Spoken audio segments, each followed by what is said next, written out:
داشتمت بده پایین یه دقیقه اون شیشه رو. سلام آقا مرساد. چطوری داشتمت؟ بابا جاده رو بستی بد جوری تو خودتی داشت. یه راهی بده ما بریم تو رستوران بعدی منتظرتیم. با اجازه.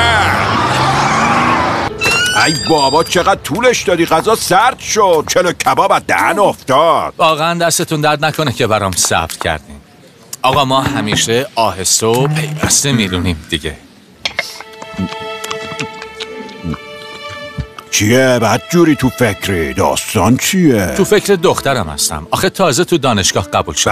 مبارکه. پدلابو تو فکر هزینه دانشگاه شیمه نه؟ اتفاقا اصلا چون بیمه عمر هستم و از طریق اون بخشی از هزینه ها رو پرداخت میکنم، مثل آب خوردن.